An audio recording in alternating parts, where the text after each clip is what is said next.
This will be a day long remembered. Now I am the master.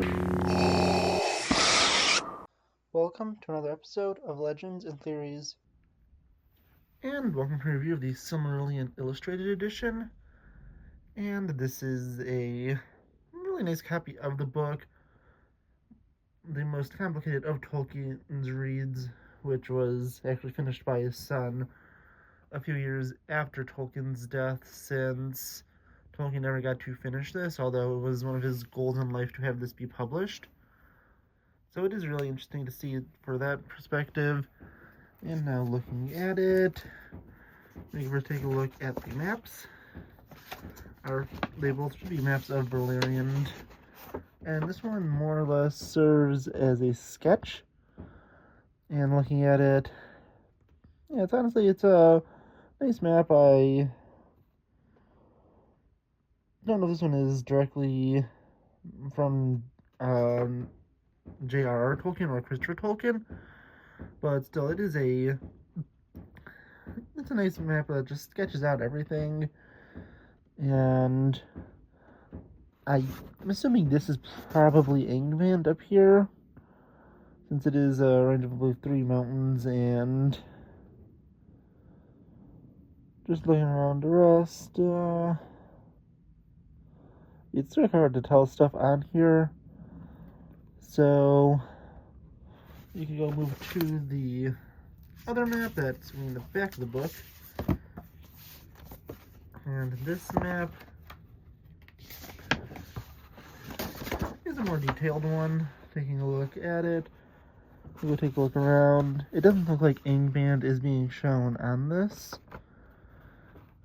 as the thing was, in this top corner, if I was correct. And just from a quickly thinking of the lore, I'm pretty sure it is supposed to be in the north of Beleriand. But we have some major locations like Gondolin over here. And just looking around, we have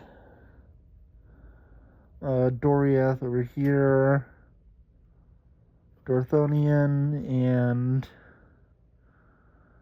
there's a bunch of other major spots. And this isn't showing the parts of Middle-earth that we are traditionally used to seeing. Those parts are just a little bit off the map. I don't know if they were fully connected or if this was just completely separate, but this entire area at the end of the First Age sinks into the ocean because of just how destructive the conflict was. But yeah, honestly, it's just a really nice, cool map of Beleriand, and I'm probably going to frame a few of these and put them on my wall, and this will definitely be one of them, since this is one of the most detailed maps of Beleriand I've seen, although I haven't looked at too many. So yeah, honestly, I think it's a little disappointing that it looks like Angband isn't being shown on this, since it is probably the most important place in the entire Silmarillion, at least for the major parts of it, because there are a few parts that focus on some other stuff. Looking over here, we have some text, which I'm assuming is in Elvish.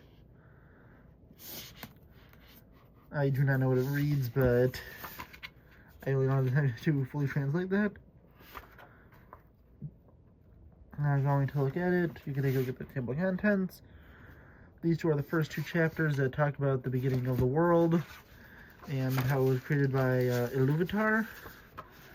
This is the beginning of the Quintus Silmarillion, and here are all the different tales that are comprising of it. Some of the major ones here is, of course, of Feanor and him creating the Silmarils, and Melkor's escape and him being called Morgoth by Feanor, which happens here. And a bunch of stuff over here is just the absolute atrocities that Feanor and his children committed. Looking over here, we have a lot more of the stuff. We have Maeglin, who is important in the fall of Gondolin. We have Beren and Luthien, one of the most important stories to Tolkien and one of the greatest love stories written by him. If not the greatest love story, it all depends on your opinion. We have the absolute tragedy of Turinbar, but I would honestly recommend you read The Children of Húrin for that one.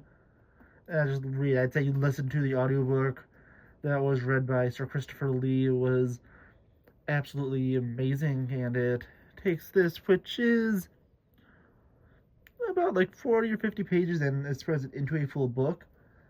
There is books of Beren and Luthien and the Fall of Gondolin, and those are more just a bunch of different collections of the different stories, but I would definitely say, although Andy Serkis does read this, and I did get his updated audiobook, which was different from the one that I reviewed a few years ago, I definitely prefer the one done by Andy Serkis because he's just someone I really know well, and there's really no offense to people who read it originally. Yeah, just continuing through it, we have Fall of Gondolin, which is still a pretty major event, and then the ending of the war.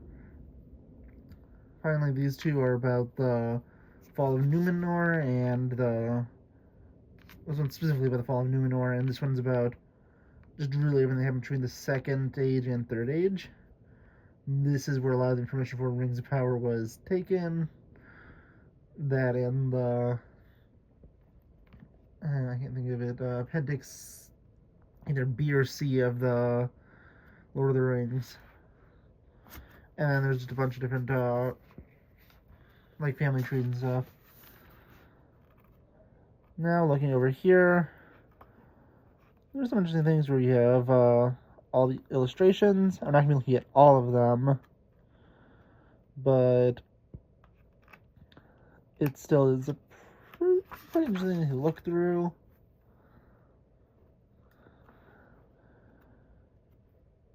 And yeah, let's see, it's like all this could have been done by Tolkien. It looks like some of it was done by Christopher and some other people. But yeah, so that's a lot of illustrations, I think, even more than Hobbit or Lord of the Rings. We have our foreword by Christopher Tolkien. A copy of one of the letters from J.R. Tolkien. Some information about our illustrations. Here, I'll just go back, just if you want to take a look at these pages specifically, since it'll be exclusive to this book. So if you'd like to read them, I'll zoom out a little bit. And you can pause to read it.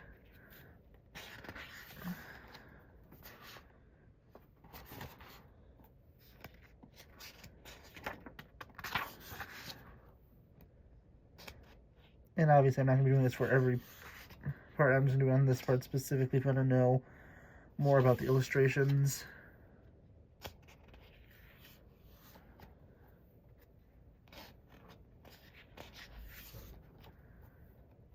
Because there's just no way I'm going to read through, like, well, it's probably like 10 to 15 pages of this.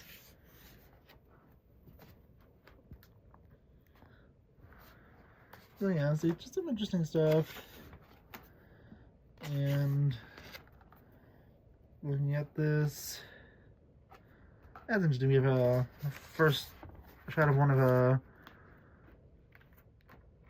the first things Tolkien wrote about it, I'm assuming.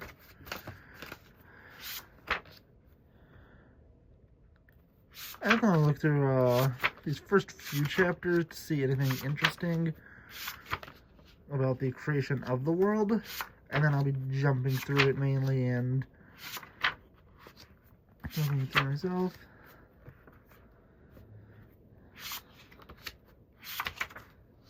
But yeah, so just some really interesting and nice things in it. I'm looking through, I'm just gonna kind of skim through, try to find it. Yeah, but it's also nice that there's all these little different art pieces at the top.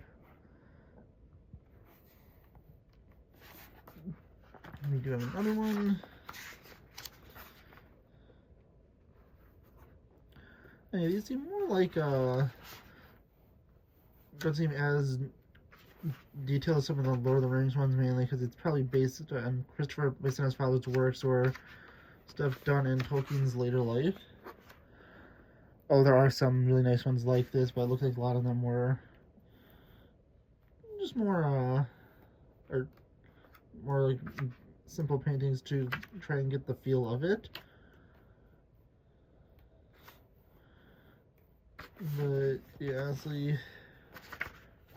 Okay, so just taking a look at where the bookmark was placed, being a chapter 13, which seems pretty important, and just while it's at the back of my head, and looking at the end of chapter 14, looking at just kind of what Valerian looks like. There's going to be some interesting things that could potentially be coming up, talking about the atrocities that were committed by Fëanor.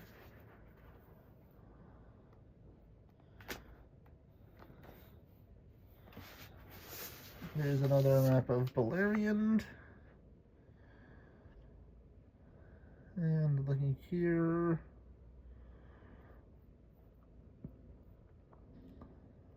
Again, I don't see Ingband on this.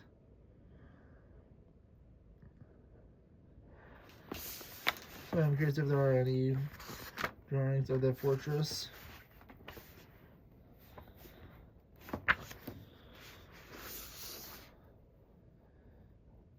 And a nice little look at Nargothrond.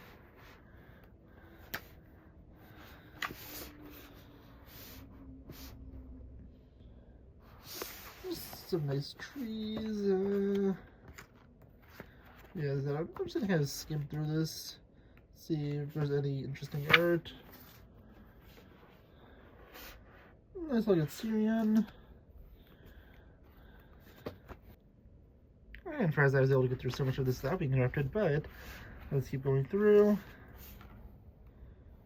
We can go and just skim through it again. Nice, another look at Nargothrond. I was going to be interested in some things like, definitely seeing here in Baron and Luthien, what they do have depicted. It doesn't look like too much. Here's an interesting one, Near Nyathanariad, which I believe is the breaking of the siege of. So I'm saying this battle is the breaking of the siege of Ingband. And now Turin Another one I'll be interested to look at. See if there is anything really interesting. Here we have Fangorn. I don't know if this is the same Fangorn that they would be in. Well, the same part of Fangorn, because Fangorn used to be a massive forest. So it probably is the same Fangorn, but not the same part that was seen in the Lord of the Rings. This is probably our first look at Ingband here, where Glaurung leaves Ingband to go and seek for Turin.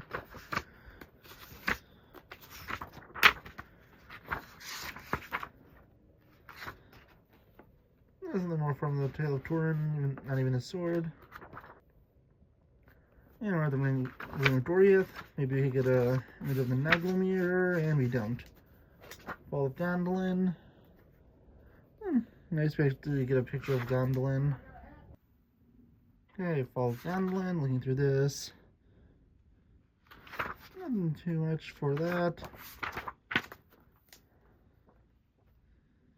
And then looking here at Alkelba, this is all more Lord of the Rings stuff. We have a map of Numenor. And a Numenorian carpet. Rings of Power. Just a simple mountain. Another look at Mordor, although we've seen a lot of maps of Mordor. Or specifically I have. I think a picture of Barad-dûr that was taken directly from Lord of the Rings. And then just a bunch of different tables and other information. We have the index here. And yeah, that's really it. So yeah, honestly, nice copy of the book. Definitely is great, and definitely recommend getting it if you are a Tolkien fan. Let's take a look at what it looks like without the cover. That's actually a really nice cover. Basically the same, just without the text on it. And yeah, honestly, really nice book. If anyone does have the Elvish translations, please put those in the comments and leave it as one comment so I can pin it. But yeah, honestly, just as a reminder, everything in Elvish is